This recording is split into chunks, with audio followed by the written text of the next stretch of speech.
South eastern Asian countries यानी दक्षिणी पूर्व एशियाई देश जैसे इंडोनेशिया, वियतनाम, कंबोडिया, इन सारे देशों के साथ भारत का बहुत ही गहरा रिश्ता रहा है प्राचीन काल से ही।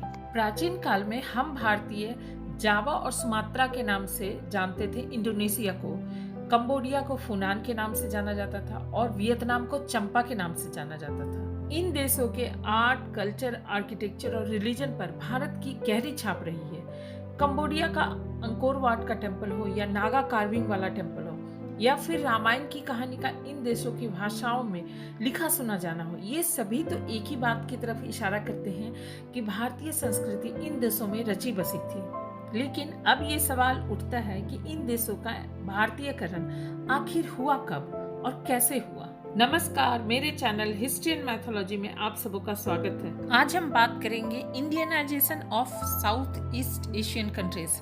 लेकिन इसकी चर्चा शुरू हो इसके पहले यदि आप मेरे चैनल को सब्सक्राइब नहीं किए हैं तो प्लीज सब्सक्राइब कर लीजिए और बेल आइकन को भी जरूर क्लिक कीजिए ताकि आगे आने वाले वीडियो का नोटिफिकेशन आपको सबसे पहले मिले। ये बात सारी दुनिया जानती है कि प्राचीन भारत की सभ्यता काफी उन्नत थी और प्राचीन भारत राजनीतिक रूप से, आर्थिक रूप से और सांस्कृतिक रूप से काफी समृद्ध देश था, जबकि ये south eastern Asian countries politically fragile state में थे, यानी छोटे छोटे टुकड़े में बटे हुए थे और उन पर छोटे छोटे लोकल चीफ्स का शासन हुआ करता था।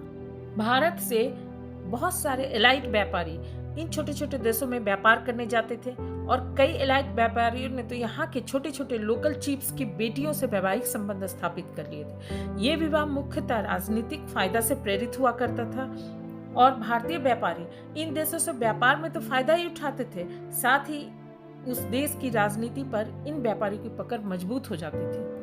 भारत से इतने सारे व्यापारियों के उन साउथ ईस्टर्न एशियन कंट्रीज में जाने से वहाँ के डेमोग्राफी में भी चेंज आने लगा। इसका एक दूसरा पहलू भी है, भारतीयों द्वारा इन देशों से व्यापारिक संबंध होने से इन देशों का भी आर्थिक विकास होने लगा। अब नए इकोनॉमिक डेवलपमेंट को कोप अप करने के लिए नए और बेहतर एडमिनिस्ट्रेटिव सिस्टम की जरूरत पड़ने लगी और इस कमी को पूरा किया भारत से आए एलाइट और एजुकेटेड ब्राह्मण और व्यापारी ने, जो वहां रहकर लॉ मेकर बन गए और वहां के एडमिनिस्ट्रेशन का हिस्सा भी बन गए और इस तरह वहां के सारे पॉलिटिकल सिस्टम को चेंज करके रख दिया और छोटे छोटे टुकड़े वाले राज्य से ये सारे देश विशाल किंगडम में परिवर्तित हो गए, जिनमें से एक है कंबोडिया, खेमर किंगडम।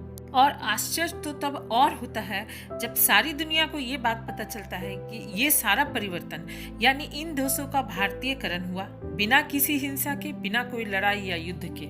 ऐसा ही एक व्यापारी था कौंडिन्य, जिसने फर्स्ट सेंचुरी एडी में कंबोडिया की राजकुमारी से शादी की और भारत और कंबोडिया के रिश्ते को और गहरा बना दिया।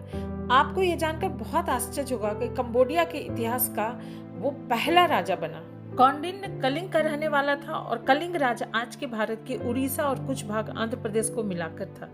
कलिंग राज के बंगाल की खाड़ी से सटे होने के कारण साउथ ईस्टर्न एशियन कंट्रीज के साथ व्यापार के लिए आवाजाही बहुत ही सुविधाजनक थी।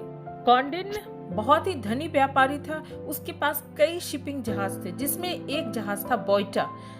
वो इस जहाज से कॉटन, टेक्सटाइल, ज्वेलरी लेकर साउथ ईस्टर्न एशियन कंट्रीज में चल पड़ा। रास्ते में कुछ समुद्री डाकुओं ने बोइटा पर आक्रमण कर दिया लूटने के लिए, लेकिन कौंडिन्य के लोगों ने उन्हें परास्त कर दिया और वे भाग खड़े हुए। लेकिन समुद्री डाकू से इस झड़प में कौंडिन्य का जहाज बोइटा जो था वो डैमेज हो गया और इसकी मरम्मत के लिए उसे एक द्वीप पर रोकना पड़ा। लेकिन वहां कंबोडिया के सरदार की सेना ने आक्रमण कर दिया, लेकिन जल्दी ही वो कौंडिन्य के लोगों के सामने घुटने टेक दिए। कौंडिन्य की बहादुरी और वीरता से वहां की राजकुमारी सोमा काफी प्रभावित हुआ और उसने कौंडिन्य के पास विवाह प्रस्ताव भेजा। पहली बार तो कौंडिन्य ने इनकार कर दिया, लेकिन बाद में वो स्वीकार कर लिया और कंबोडिया की राजकुमारी सोमा से शादी करके वो वहां का राजा बन गया। और इसी कौंडिन्य व्यापारी के वंशजों ने बाद में विशाल खेमर वंश की नींव डाली। मुंबई में स्थित एलिफेंटा केव, जिस पर हम सबों को नाज है और जो भारत के गौरवशाली इतिहास को बताता है, वास्तव में वह एक श्राइन है शिव के पशुपति रूप का। पशुपट्टा एक सेवाइट सेक्ट है जो अब भारत में नहीं है, लेकिन अभी वो मेकोंग रिवर डेल्टा जो कंबोडिया में है वहाँ है। हम सभी इस बात से वाकिफ हैं कि दक्षिण भारत का गौरवशाली इतिहास पल्लव डायनेस्टी के बिना अधूरा है। लेकिन क्या आपको पता है कि पल्लव वंश के पहले राजा ने नागा राजकुमारी से शादी की थी? इसलिए पल्लव वंश के राजा को सिर्फ साउथ इंडियन किंग नहीं कहा जा सकता है, बल्कि वे साउथ इंडियन और साउथ ईस्ट एशियन कंट्रीज के हाइब्रिड ग्रुप को बिलोंग करते थे। एक्चुअली नागा इंसानों की ही एक प्रजाति है जो कंबोडिया में निवास करती थी। ये इस बात से पता चलता है कि कंबोडिया में नागा कार्विंग वाला टेम्पल है। साथ ही एक घाटी का नाम भी भुजंग वैली है। भुजंग शब्द संस्कृत से लिया गया है जिसका अर्थ होता है नाग। पल्लव डायनेस्टी का एक राजा था परमेश्वर, उसकी कोई संतान नहीं थी। 731 एडी में एक दिन युद्ध में अचानक परमेश्वर की मृत्यु हो गई। ऐसा लगा कि पल्लव वंश अब खत्म ही हो जाएगा, क्योंकि उनके पड़ोसी राज्य चेरा, पांड्या और चोल सभी पावरफुल राज्य थे और मौका का फायदा उठाकर पल्लव राज्य को अपने कब्जे में करने की ताक में थे। पल्लवों ने अपने राज्य को बचाने के लिए मृत राजा परमेश्वर के अंकल को गद्दी पर बिठाया और उसके पुत्र हिरण्य को वापस लाने का संदेश भिजवाया। हिरण्य उस समय भारत में नहीं था, भारत से दूर आधुनिक वियतनाम, जो उस समय चंपा कहा जाता था, वहां था। वो खुद तो चंपा से भारत नहीं आया, लेकिन अपने छोटे पुत्र नंदीवर्मन को भेज दिया, जो पल्लवों का राजा बना। और इतिहास इस बात का गवाह है कि नंदीवर्मन सेकंड पल्लवों का सबसे महान शासक बना। पल्लवों का न सिर्फ व्यापारिक और वैवाहिक संबंध थे साउथ ईस्टर्न एशियन कंट्रीज से, बल्कि इंटरनेशनल अफेयर्स में भी उनका बहुत ही स्ट्रांग होल्ड था। चाइना के टांग डायनेस्टी के साथ उनका एक डिफेंसिव एग्रीमेंट भी था। पल्लव इंटरनेशनल ट्रेड में भी आगे थे। इस तरह भारत के साथ South East Asian countries, Cambodia, Indonesia, Vietnam, Malaysia, इन सारे देशों का गहरा रिश्ता था और भारतीय संस्कृति, आर्ट, लिटरेचर, आर्किटेक्चर, रिलीजन सभी को इन देशों ने दिल से अपनाया।